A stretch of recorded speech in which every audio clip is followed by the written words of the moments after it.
If you love America, you're going to like this video. Hi there, I'm Roger Johnson. This is another Roger Johnson's America episode.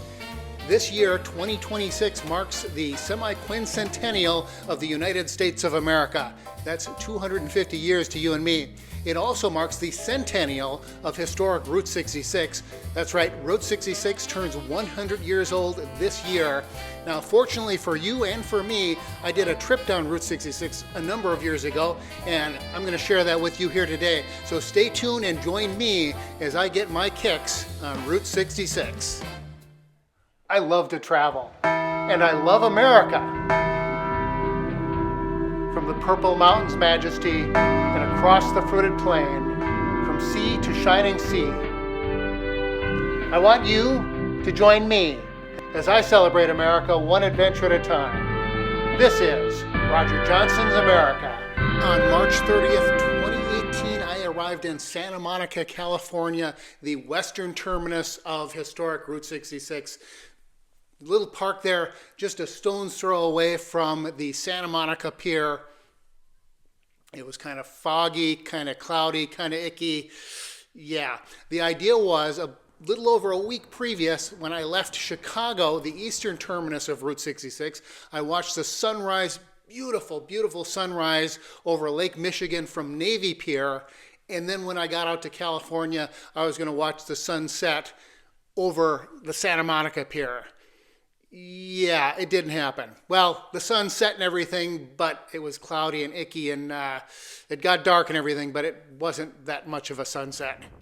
Route 66 was established in the mid-1920s and quickly became the major route for travelers traveling from the Midwest and the East Coast to California and the West Coast.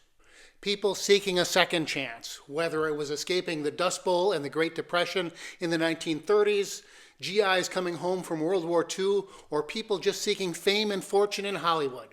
From its inception, Route 66 changed. It was modernized, it was widened, it was straightened, it was rerouted. By the mid-1950s, it was wholly inadequate for the nation's needs, along with the rest of the U.S. highway system. President Eisenhower created the interstate highway system, and Route 66 slowly but surely died. It was officially decommissioned in 1985. Since then, Route 66 has found a new life, a new purpose, a second chance of its own as historic Route 66. People love it. Everywhere you go, you do not have to be on Route 66 to find Route 66 souvenirs and merchandise. It's just a phenomenon, and part of that is due to its cultural impact. It is integral and very much a part of American culture, from John Steinbeck's novel, The Grapes of Wrath. Sweeping across the country comes one of the great literary achievements of our time.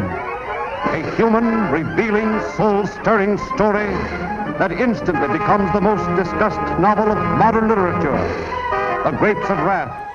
The movie, based on the book starring Henry Fonda. I'll be all around in the dark. I'll be everywhere. Wherever you can look.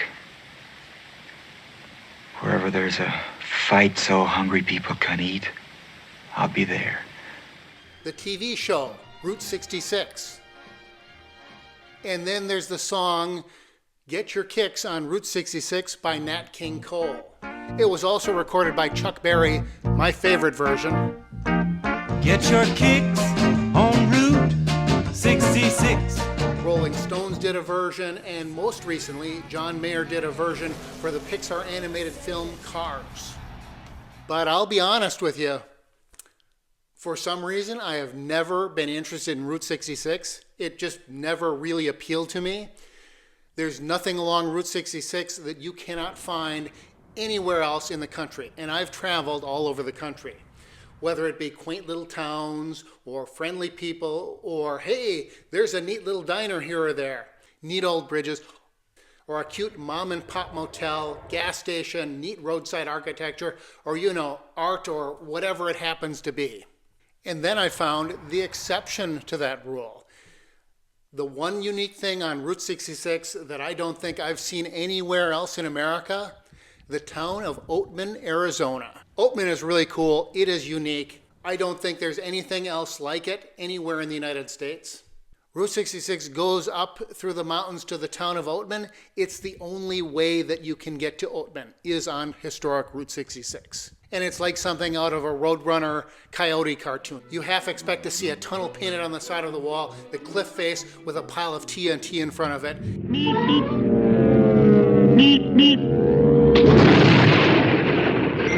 And that was kind of the neat part about Route 66 that I discovered as I drove along it. It's not neat old roadway all the way 2,000 miles from Chicago to Los Angeles. There are bits and pieces of it all along the way. And parts of it have been preserved. And that I thought was really cool, whether it was Dead Man's Curve, Memory Lane, the Brick Highway. And there were sections that haven't even been upgraded or improved. They haven't been maintained. They haven't been modernized. And as I drove along those sections, I started thinking to myself, I get Route 66. This makes sense to me. You can just imagine what it would have been like driving along these little narrow roads all the way across the country. From there, I started thinking, what was it about Route 66 that didn't appeal to me? Well, I've traveled all over the country, and when I travel, I kind of get to go wherever I want to go. America is kind of a unique country in that way. Anywhere you want to go, at least in the lower 48 states, you can drive there.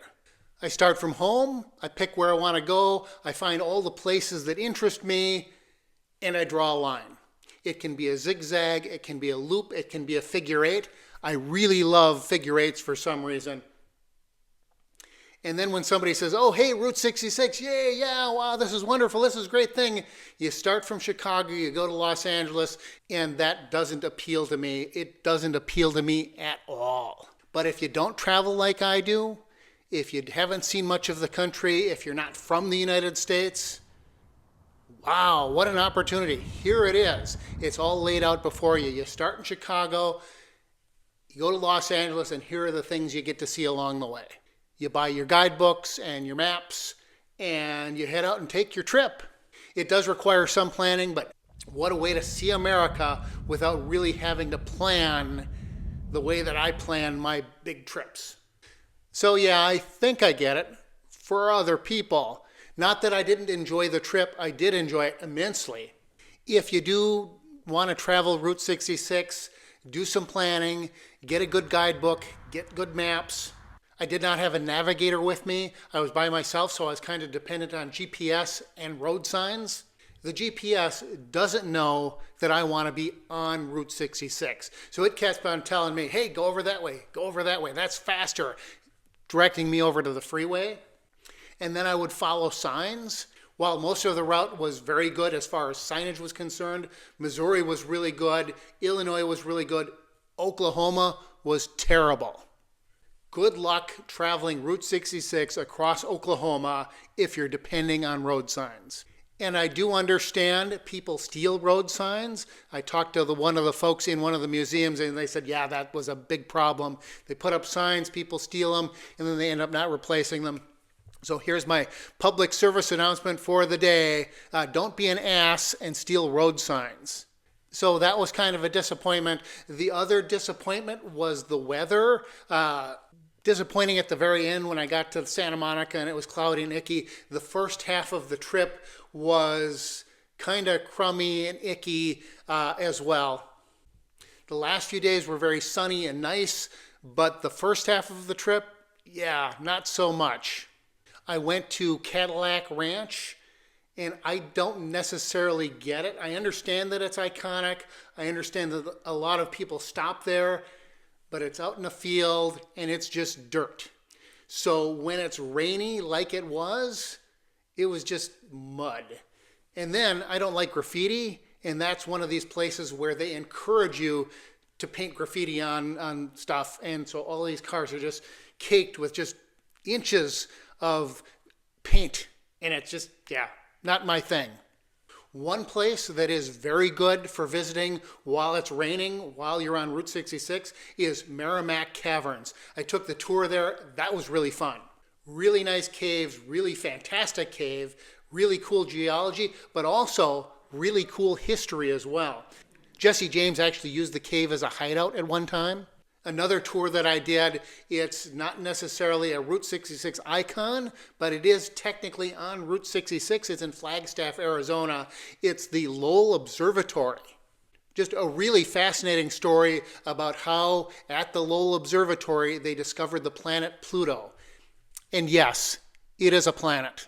One of the highlights of the whole trip was staying at these little mom and pop old-timey motels. I was almost in for a major disappointment, however. I kind of picked the cream of the crop, or at least what I kind of thought was the cream of the crop, and then I would plan my trip accordingly. And I'd call up the night before and I'd say, do you have a room available? Can I make a reservation? Yes, yes, yes. No! I wanted to stay at the Wigwam Motel in Arizona, and I called up, and they were booked solid for the night. I was disappointed. So then the next day, as I was driving past the motel, I thought, you know what? Let me just stop in, see if anybody canceled, anybody didn't show up, anything like that. Is there any chance that there's a room available? To my surprise, somebody had canceled or didn't show up, something. They had a teepee available for me, a wigwam. I got room number 3, wigwam, teepee number 3, and I got to spend the night in a teepee. Not a real teepee, mind you. I've done that before, but I got to stay in the concrete Route 66 variety. Now, there are only 3 of these motels left.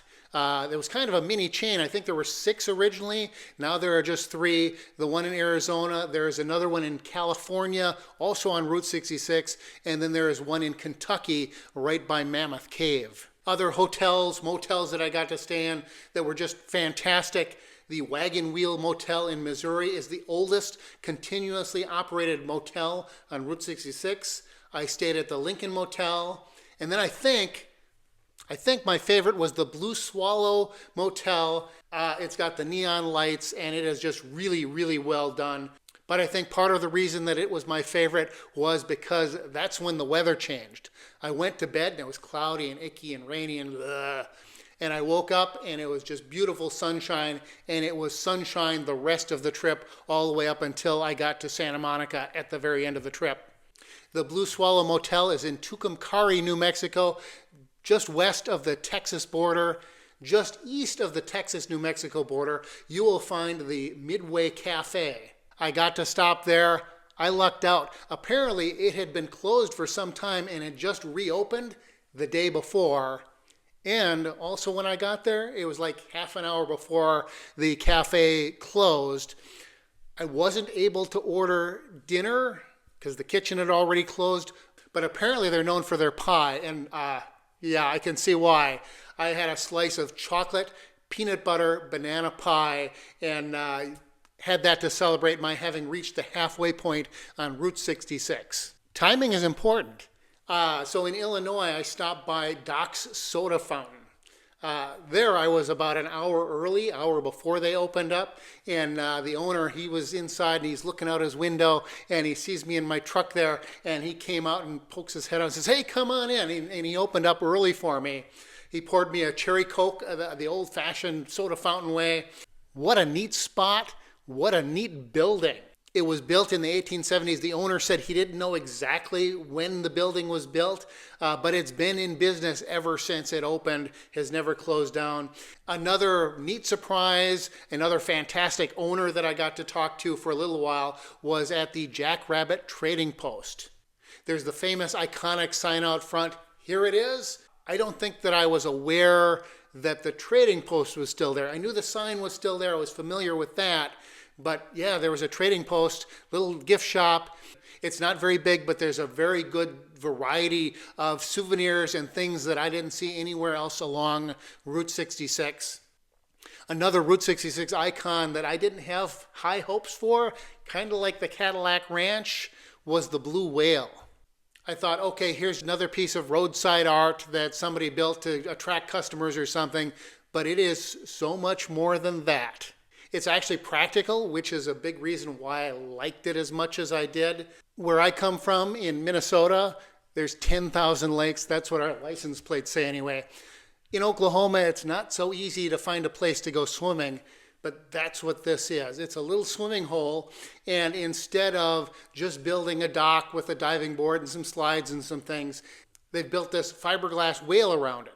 So you walk out onto the dock, through the whale's mouth, and out onto the tail. There's a diving platform there. There's slides pulling out the fins on the side. If you wasn't able to go swimming, that would be fun to do, but just neat to just go and look at it. And the Blue Whale is just down the road from Claremore, Oklahoma. Claremore, Oklahoma is the hometown of Will Rogers. Will Rogers, the world-famous humorist, writer, radio personality, movie star, cowboy. He did it all. In town, there is the Will Rogers Memorial and Museum. The museum is about his life and tragic death. Also on the property, there is his gravesite. And if you go up the road a little ways, you can visit his birth site. That is now a historic site and museum that you can visit. Route 66, of course, is also known as the Will Rogers Highway.